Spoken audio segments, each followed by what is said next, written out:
أعوذ بالله من الشيطان الرجيم.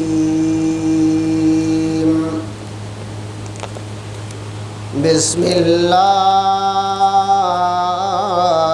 الرحمن الرحيم.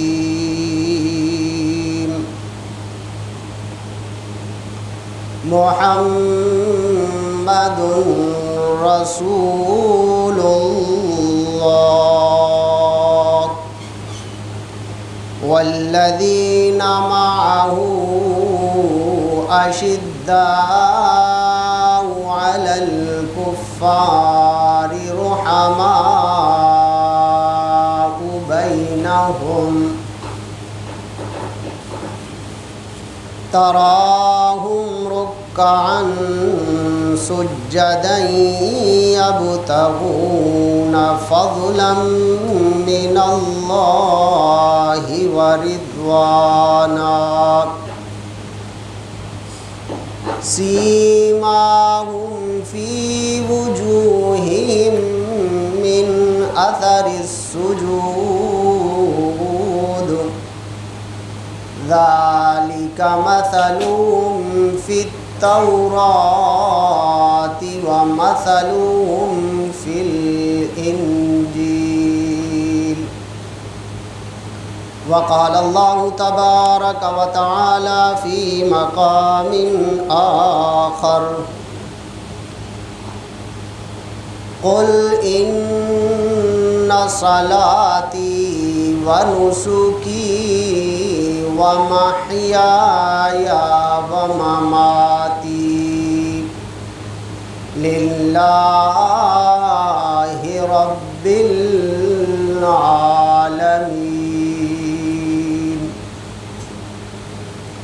اللهم صل على سيدنا ومولانا محمد وعلى آل سيدنا ومولانا محمد وبارك وسلم وصل عليه.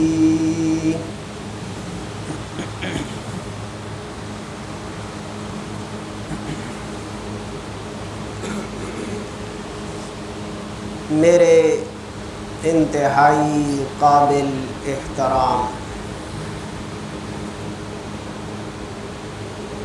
ذی وقار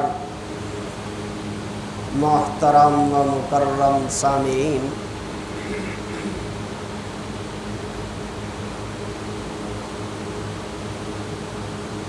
آج جمعۃ المبارک ہے اور اسلامی اعتبار سے جو مہینہ ہے اس کے آخری ایام چل رہے ہیں.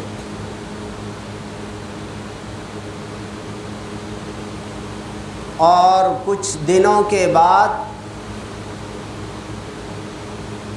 اسلامی اعتبار سے جو سب سے پہلا مہینہ ہے اس کی ابتدا ہوگی.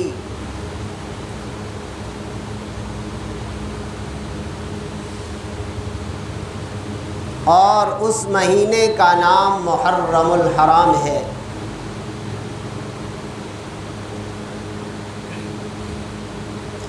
اور میں نے آپ کے سامنے قرآن مجید کی دو مقامات سے چند آیات کریمہ آپ کے سامنے رکھی.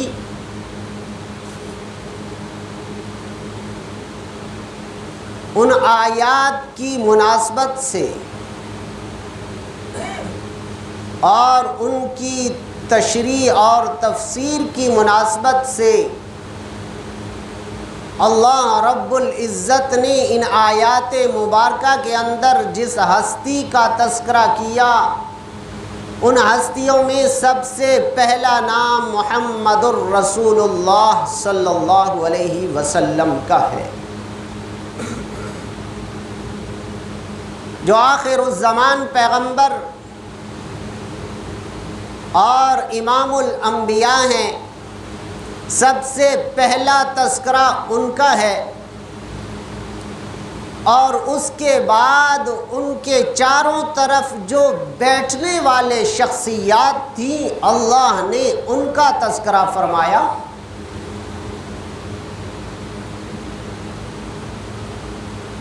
اور مختصر سا عرض کرتا چلوں کہ اہل سنت والجماعت کا یہی عقیدہ ہے اور یہی چیز قرآن مجید سے ثابت ہے کہ حضور اقدس صلی اللہ علیہ وسلم کی ہستی کے بعد مصلی کا جو پہلا امام تھا، جو حضور اقدس صلی اللہ علیہ وسلم کی زندگی مبارکہ کے اندر بھی تھا، اس کا نام حضرت ابو بکر صدیق رضی اللہ تعالی عنہ ہے۔ یہاں تک کہ اگر حدیث مبارکہ کی پہلی کتاب اور معتبر کتاب کو اٹھائیں بخاری شریف کو، تو اس میں حدیث مبارکہ کے اندر یہ بات موجود ہے کہ حضور اقدس صلی اللہ علیہ وسلم کی زندگی مبارکہ کے اندر 17 نمازوں کی امامت کرائی تو وہ صدیق اکبر تھی۔ تو اہل سنت والجماعت کا یہی عقیدہ ہے کہ سب سے پہلا خلیفہ اور خلیفہ راشد صدیق اکبر ہیں کہ حضور اقدس صلی اللہ علیہ وسلم نے اپنی زندگی مبارکہ کے اندر مصلی پر جس کو ٹھہرایا تو وہ صدیق اکبر ہے۔ اور گرامی قدر اس کے بعد حضرت عمر فاروق رضی اللہ تعالی عنہ کا مقام ہے، اور اس کے بعد حضرت عثمان ذی النورین کا مقام ہے، اور اس کے بعد حضرت علی رضی اللہ تعالی عنہ کا مقام ہے، اور اس کے بعد حضرت حسن کا ہے، اور اس کے بعد حضرت امیر معاویہ رضی اللہ تعالی عنہ کا۔ تو یہ 6 خلفاء ہیں، خلفائے 6 جن کو صحابہ کرام نے تسلیم کیا اور اپنا خلیفہ اور امام بنایا۔ یہی ہمیں معلوم ہونا چاہیے اور ہمیں پتہ ہونا چاہیے گرامی قدر، جیسے ہم اپنے شجرہ نسب کو رکھتے ہیں، ہمیں پتہ ہوتا ہے کہ ہمارے دادا یہ ہیں، پردادا یہ ہیں، فلاں یہ ہیں، تو ایسے ہی ہمیں ان ہستیوں کے بارے میں بھی علم ہونا لازمی اور ضروری ہے۔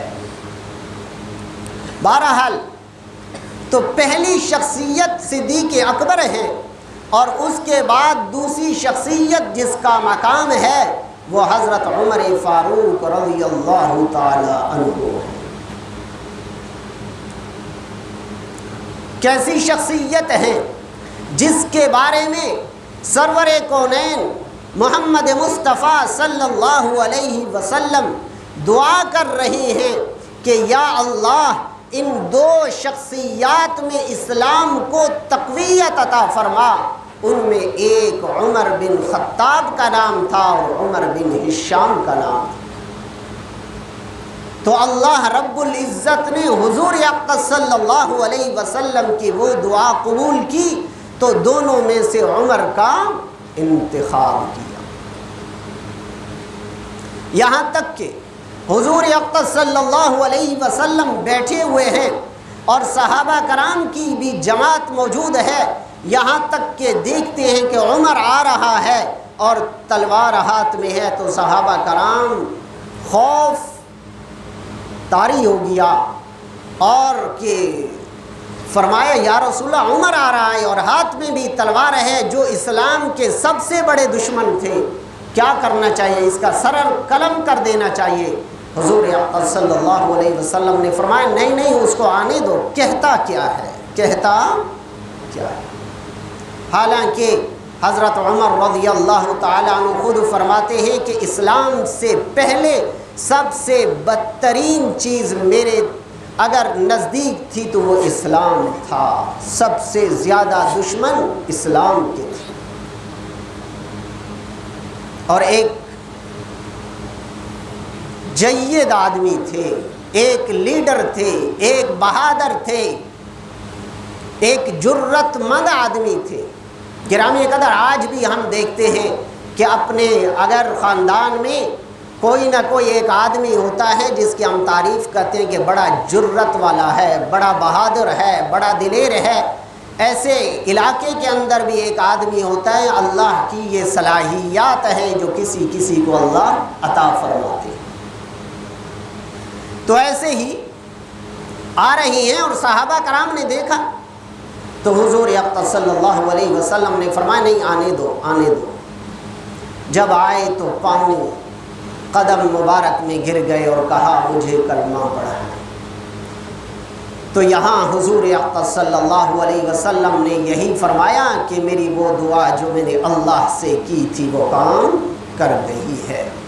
اللہ نے عمر بن خطاب کو اسلام سے نوازا اور کفر سے چھٹکارا دیا، تو اس سے اسلام کو تقویت ہوگی۔ تو گرامی قدر وہی عمر ہے کہ اس سے پہلے بھی صحابہ کرام نمازیں پڑھ رہے تھے لیکن کعبۃ اللہ کے اندر جانے کی ہمت نہیں تھی، کیونکہ کفر کی ایک طاقت تھی۔ ابو جہل، عتبہ، شیبہ اتنے بڑے بڑے تھے جو وہاں کے سردار تھے، وہ مسلمانوں کو کعبۃ اللہ کے اندر جانے کی اجازت نہیں دیتے۔ یہاں تک کہ مسلمان نمازیں پڑھتے تو چھپ چھپ کے پڑھا کرتے، گھروں کے اندر پڑھا کرتے تھے۔ اگر حضور اقدس صلی اللہ علیہ وسلم تشریف لے جاتے تو تکالیف کی انتہا ہو جاتی۔ بہرحال میں دوسری طرف جا رہا ہوں، تو یہی عمر ہے کہ جب اسلام لائے تو اسلام لانے کے بعد یہ کعبۃ اللہ کے اندر اعلان کیا کہ آج کے بعد ہماری نماز بیت اللہ کے اندر ہوگی۔ تو کس کی جرت تھی؟ کسی کی ہمت نہیں تھی۔ ابو جہل بھی تھا، عتبہ بھی تھا، شیبہ بھی تھا، بڑے بڑے کافر تھے، لیکن عمر کے ان جو اعلان کیا کسی کی ہمت نہیں ہوئی کہ عمر کو جواب دے۔ وہی آخری دن تھا مسلمانوں کا جو نماز گھر میں پڑھا کرتے تھے، اس کے بعد مسلمانوں کی نماز بیت اللہ میں شروع ہوئی۔ تو وہی حضور اقدس صلی اللہ علیہ وسلم نے جو دعا فرمائی کہ یا اللہ اسلام کو تقویت عطا فرما، تو عمر کے ذریعے سے اللہ نے عطا فرمائی۔ تو گرامی قدر وہی عمر ہے کہ حج سے واپس آ رہے ہیں اور یہ دعا کر رہے ہیں، یہاں تک کہ ایک مقام پر حج سے واپسی پر، کیونکہ مدینہ میں رہتے تھے اور حج مکہ میں ہوتا ہے، تو راستے پہ ایک مقام پر اپنا بستر بچھایا اور چاند کو دیکھتے رہے، اور یہاں تک کہ آنکھیں نم ہیں اور افسردہ ہیں اور رو رہے ہیں، اور رات گزر گئی اور دل میں کہہ رہے ہیں یا اللہ جیسے چاند کو میں نے دیکھا چڑھتے ہوئے، چھوٹا تھا پھر بڑا ہوا گیا، پھر ایک شاداب اور بہت زیادہ روشنی تھی، پھر ایک وقت آیا کہ چاند کی روشنی بھی کم پڑنے لگی۔ جب سورج نکلا تو فرمایا یا اللہ میں نے بھی اپنی عمر ایسے اسلام کے لیے گزاری ہے، اب میرے اندر ہمت نہیں رہی، لہٰذا مجھے شہادت عطا فرما۔ تو حضرت عمر نے وہ جو دعا کی اللہ نے قبول فرمائی ہے، اس لیے فرمایا اللہم ارزقنا شہادتا فی سبیلک ووفاتا فی بلد رسولک۔ حضرت عمر رضی اللہ تعالیٰ عنہ نے یہی دعا فرمائی اور اللہ نے عمر کی وہی دعا قبول کی۔ تو گرامی قدر ہم مسلمان ہیں الحمدللہ ثم الحمدللہ، تو جتنی ہم محنت دنیا کے کاموں میں کرتے ہیں اس سے زیادہ محنت ہمیں اسلام کے لیے درکار اور ضرورت ہے۔ گرامی قدر ہمیں چاہیے کہ جیسے ہم اپنی ڈیوٹی کے لیے، اپنے کام کے لیے وقت نکالتے ہیں، پیسہ لگاتے ہیں، دن رات خرچ کرتے ہیں، اس سے زیادہ ہمیں روزانہ کے اعتبار سے اسلام کی سربلندی کے لیے وقت نکالنا لازمی اور فرض ہے۔ یہ ہم اپنی ذمہ داری سمجھے۔ اللہ نے جو 1,24,000 انبیاء بھیجے ہیں تو انہوں نے یہی محنت کی۔ اس کے بعد آخر الزمان پیغمبر محمد عربی صلی اللہ علیہ وسلم نے بھی یہی محنت کی، اور حضور اقدس صلی اللہ علیہ وسلم کے جانے کے بعد محنت کرنے والے کون ہیں؟ صحابہ کرام کی جماعت۔ حضور کے دور میں بھی صحابہ کرام حضور اقدس صلی اللہ علیہ وسلم کے ساتھ کھڑے ہیں، ایک طرف انصار ہیں تو دوسری طرف مہاجرین ہیں۔ حضور اقدس صلی اللہ علیہ وسلم کا دستے بازو بنے ہوئے ہیں اور اسلام کو سربلندی عطا کی۔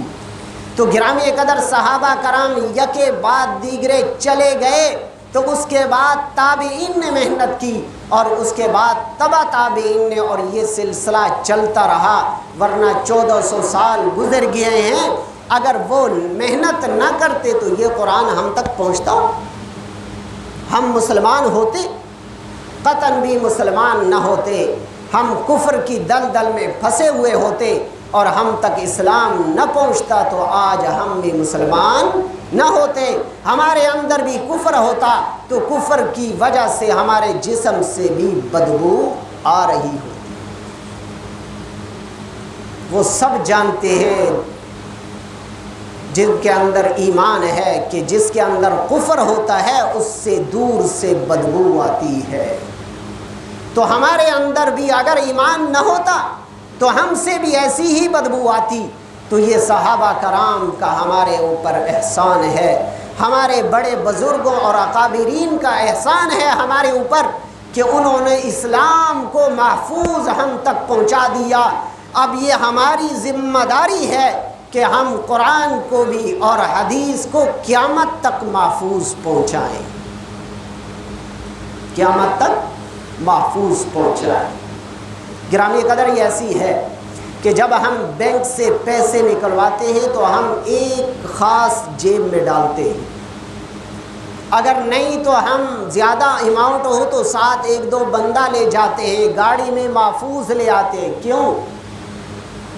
ایسے اگر سونا ہے تو ہم اس کو محفوظ لے آتے ہیں کیونکہ قیمتی چیز ہے تاکہ کوئی حملہ نہ کر دے۔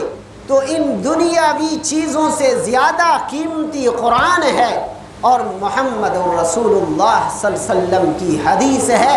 تو گرامی قدر ایسے ہی ہم نے ان کی حفاظت کرنی ہے اور اگلوں تک بحفاظت اس کو پہنچانا ہمارا کام ہے۔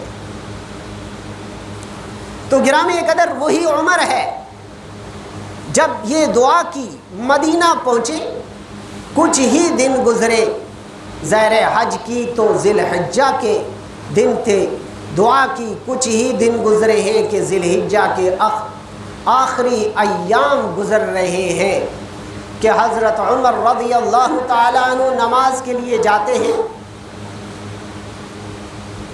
اور حضرت عمر کو جو شہید کرنے والا ہے اس کا نام کسی کو آتا ہے؟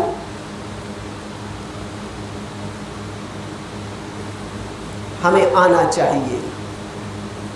اس کا نام ابو لؤلؤ مجوسی ہے، جو ایران کا ایک مجوسی تھا۔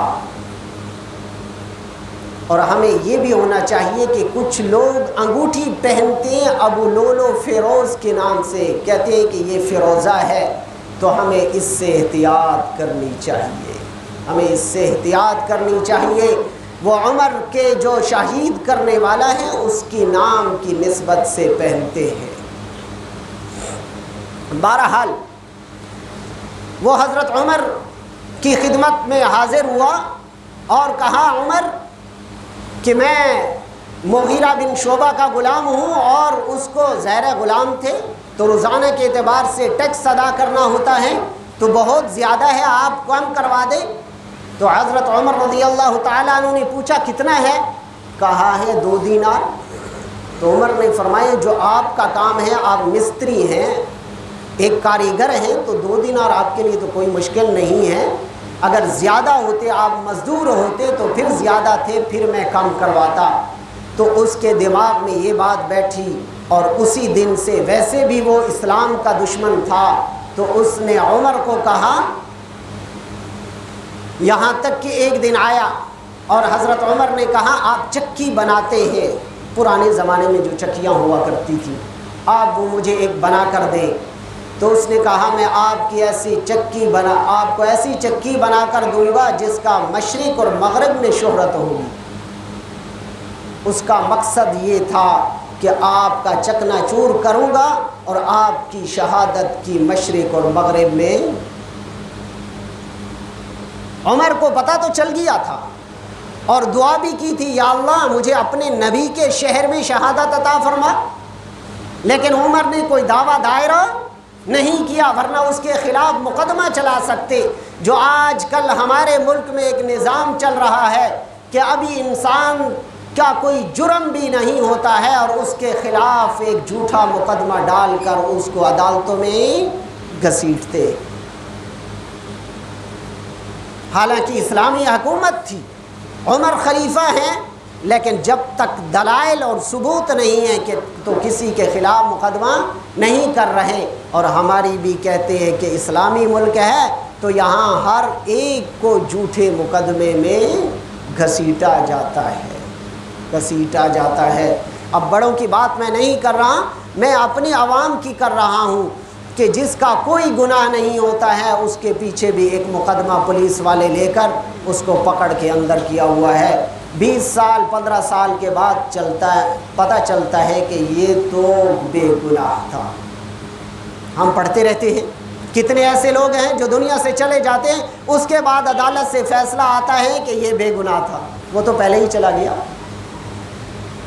تو گرامی قدر یہ شخص تھا کہ صبح کی نماز میں جیسے حضرت عمر رضی اللہ تعالیٰ عنہ تشریف لائے اور اس نے اپنے تہبند میں خنجر زہر آلود پکڑا ہوا ہے, اور جو ہی اللہ اکبر کیا اور عمر نے نماز پڑھانی شروع کی, تو خلیفہ وقت کو چاہیے کہ وہ نماز بھی پڑھائیں اگر مسلمان ہوں. تو ہمارے صدر وزیر اعظم کو نہیں چاہیے کہ وہ مسلمان بنیں اور خود بھی نماز پڑھائیں یا دوسروں کو پڑھائیں, وہ تو نماز سے کوسوں دور ہیں. کبھی کبھار عید کی نماز پڑھ لیتے ہیں اور اس کی بھی ویڈیو بنواتے ہیں اپنی کہ یہ سجدہ کر رہا ہے, یہ رکوع, اور اکثر دیکھا گیا ہے کہ ان کا رکوع بھی ٹھیک نہیں ہوتا اور سجدہ بھی ٹھیک, کبھی ادھر مکھیاں جھاڑ رہی ہیں نماز میں احساس. تو گرامی قدر یہ تھے مسلمانوں کے خلفاء اور عمراء کہ جنہوں نے اسلام کو تقویت عطا فرمائی. وقت کی نزاکت کو دیکھتے رہے ہوئے یہی کرتے ہیں, اور انشاءاللہ آئندہ جمعہ اس کو حضرت عمر رضی اللہ تعالیٰ عنہ کی شہادت کو آگے چلائیں گے. اللہ رب العزت مجھے بھی اور سب کو اس پر عمل کی توفیق عطا فرمائے.